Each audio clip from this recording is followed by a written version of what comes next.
Ladies and gentlemen, welcome to the 2018 drone drop, also known as male puberty, because balls will be dropping. Let's get right into the highlights. Up first, representing the AFC is Jarvis Landry of the Miami Dolphins as he's trying to catch a ball dropping 120 feet out of the air. The ball is dropping faster than an elderly man's sperm count. You can't catch the ball with your shoulder, dummy. This is not the Brazos Network, but he's able to find the ball with his hands. As you can see, he went to Vermilion City, activated the item finder, finds the ball in midair, and he's able to obtain possession of the ball. The pressure is now on the NFC. Representing the NFC is PP, and we're not talking about the male anatomy. Patrick Peterson having to catch a ball 130 feet out of the air, and here's his attempt, and he doesn't even attempt to catch it. Just like the Arizona Cardinals attempting to catch a Super Bowl trophy. As the NFC will take the L, Jarvis Landry wins it for the AFC. Patrick Peterson, you're a 7-time Pro Bowler. You didn't even try to catch the ball. Keep your motherfucking head down. Up next, we have the quarterback precision passing competition. Representing the NFC and the Los Angeles Rams, we have Jared Goff. We haven't seen a Rams quarterback in the Pro Bowl since Mark Bolger. Legend has it the ladies love that last name. Here we have Jared Goff going for 4 points. That's the same number of quarters the Rams spent in the postseason as he continues to miss the marker. After connecting on the 4 points, he's going for the 2 points. The number of seasons that he played the NFL, he connects. But the trap card negate attack was activated on the right side as he misses that one right there. He's going for the 3-point on the left side. Yeah, that's the Crip side. He missed, but he hits the 3 points on the right side. He's an informer. He may be wearing blue, but he's not Crip. He is a blood. Less than 10 seconds left to go. Jared Goff is going for it all. He connects on the 5 points, the same number of Rams losses in the postseason this side of the millennium. And his time is up. He's collected 20 points. Up next, representing the AFC and the Oakland Raiders is Derek Vehicle. And we're all asking the same question, how the hell is this man in the Pro Bowl? As he's trying to connect on the 4 points, it's very disappointing to see, much like the Raiders season this year. After several attempts, he finally connects. He's going to the other side and he's over and under throwing the ball. He's missing more than a one-hit KO move in Pokemon, but he finally connects on the third throw. He's feeling confident, immediately goes for the 5 points, and he's got it, the same number of Super Bowls that the Raiders have played in. Less than 30 seconds remaining. Derek Vehicle is failing to connect on that 3-point marker over there. I guess you can rename that 3-point marker Jack Del Rio. As a new 3-point marker comes out on the right side and the left side, I guess that must be named John Gruden, and he's connecting on the 3 points. Is this the Oakland Raiders quarterback, or is it a Golden State Warriors guard? Because all he's hitting is threes. And with 4 seconds remaining, the vehicle of Derek connects on 2 points to set a new record for precision passing with 21 points. Up next, representing the NFC and the Seattle Seahawks, we have Russell Wilson, who's making his 5th Pro Bowl appearance. As he's going deep and he connects on a 4-point marker. He's going to the right side to connect on 4 points, but evidently the color red is throwing him off, as he is a Crip at heart, playing for the Seahawks and also playing for the NFC. But he's luckily able to connect on the 4 points here, and it's all downhill from there. It seems his arm has turned into a Christmas ornament because it's just for decoration. I have seen a man with arthritis walk into a gun range and hit more targets than Russell Wilson. Russell Wilson should be counting his lucky stars that this is not a precision passing competition to keep his wife Ciara faithful, because given his performance, I can guarantee you she would have already started sucking another man's cock during the competition. It's rather salubrious and auspicious that Russell Wilson does not have the nuclear codes to launch a nuclear attack on North Korea, because I'm not just sure, I'm HIV positive, he would be hitting Finland. What? Oh my God, not Finland! Oh, no, not Finland. Hey guys, Finland's dead. Oh, no. No, not to Finland. All of Finland gone.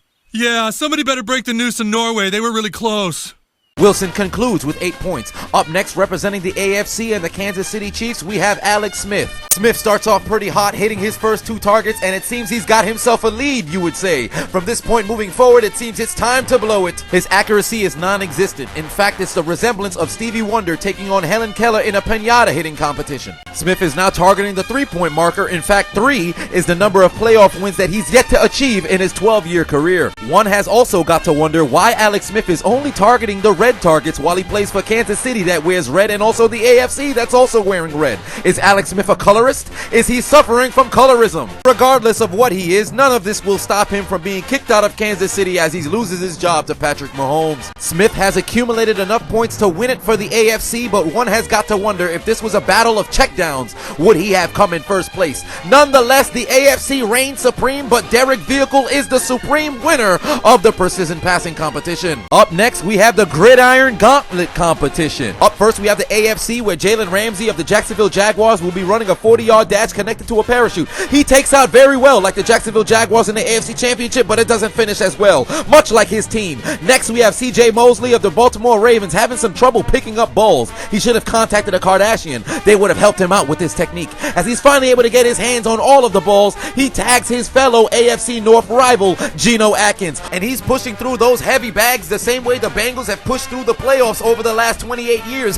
Oh wait, as he tags Super Bowl 50 MVP Von Miller, who's going ridiculously slow for some reason. One has got to wonder why Von Miller is moving slower than a pack of old ladies driving on the highway shortly after leaving Big O night. Maybe it's because he doesn't have any insurance. If only his old teammate Peyton Manning was in attendance, he'd make sure that Von Miller knew that Nationwide is on your side. Miller scales the final wall and goes underneath the final obstacle, and the AFC opens their Bibles to Chronicles 2 verses 16. The mitochondria is the powerhouse of the cell. Hair follicles can be considered the energy source, as they trust in the power of dreadlocks to finish the course, and the AFC completes the course with the time of 1 minute. The NFC looks to respond as they send out Ryan Kerrigan of the Washington Native Americans? Indians? Redskins? Who knows? As he's taking off for the 40-yard dash, tags his teammate Patrick Peterson, who must have spent some time at the Kardashian household, because he spends little time collecting these balls. As he tags Mike Daniels of the Green Bay Packers for the heavy bag push. He activates HMO4 strength, and he's pushing all those bags like he just left the grocery store. He goes around the obstacle and tags his teammate Quan Alexander of the Tampa Bay Buccaneers, and he's scaling the wall faster than Mario jumping over a pipe. Somebody call President Trump and let him know that an army of Quan Alexanders will jump over any wall that he builds. Kerrigan, Peterson, Daniels, and Alexander sure do have a whole lot of energy.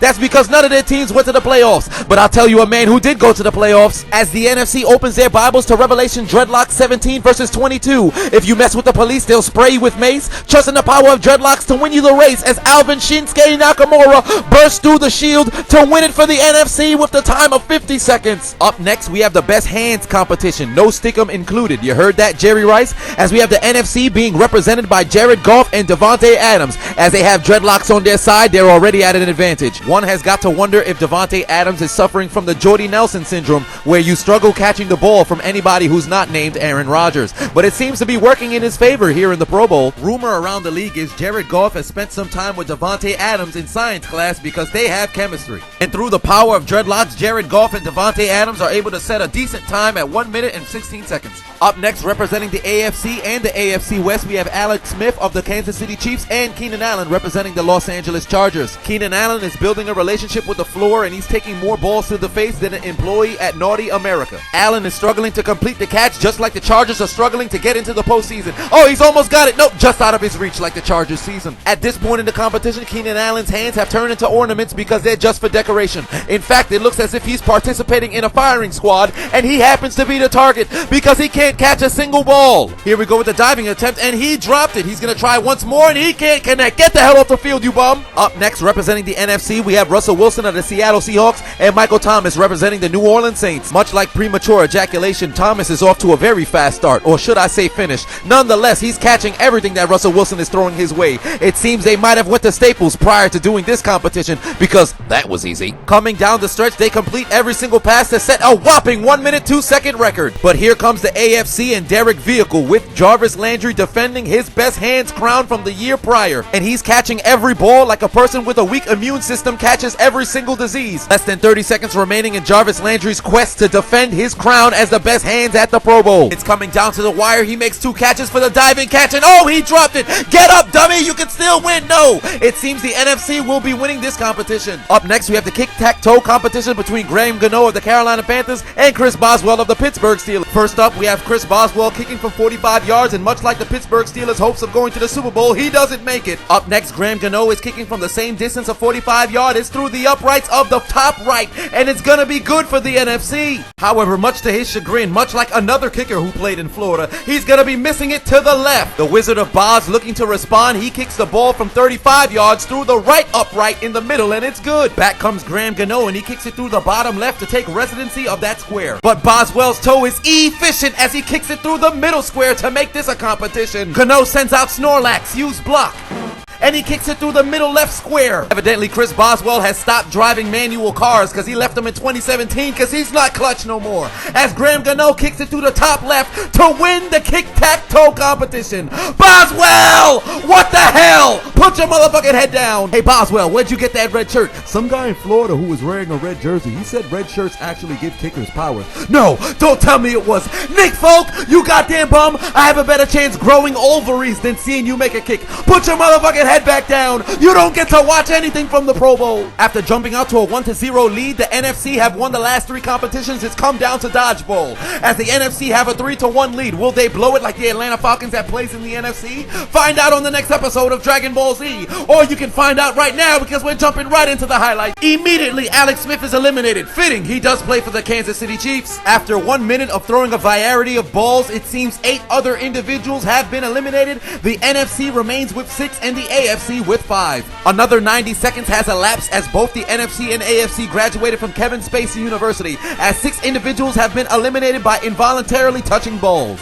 With 30 seconds remaining, it's come down to 3-on-2 with Graham Gano, Patrick Peterson, and Ryan Kerrigan for the NFC, Jarvis Landry, and Kareem Hunt for the AFC. The AFC would like to lead a comeback, but both Jarvis Landry and Kareem Hunt graduated from Ryan Leaf University because they can't hit any targets. As Kareem Hunt looks to activate his dreadlock powers, he stepped over the line and disqualified himself. It seems there will be no dreadlock powers activated. Jarvis Landry throws the ball at Ryan Kerrigan, but it's gonna be caught for a victory for the NFC. They win the competition 6-1, but wait a minute, it was all a genjutsu. Let's look at the instant replay. As Jarvis Landry throws the ball to Ryan Kerrigan, he catches it, but drops his other ball. That means he is eliminated. We enter the final round of the competition. It's Jarvis Landry representing the AFC taking on Graham Gano, and correction, not Patrick Peterson, Mike Daniels of the Green Bay Packers. But who cares about him? Cause he's eliminated. Get off the field, fat boy. Now it's mano-y-mano, 1-on-1. Jarvis Landry of the Miami Dolphins taking on Graham Gano of the Carolina Panthers in a battle for animal supremacy. Graham Gano representing kickers around America. He shows the world white man can jump and kickers are athletic. We are people too. As he's throwing the ball at Jarvis Landry, Jarvis dodges. He throws the ball back at Graham Gano. He misses. As they both have a stalemate stare off right here. It's all come down to this. Graham Gano looking for the 2-piece extra crispy combo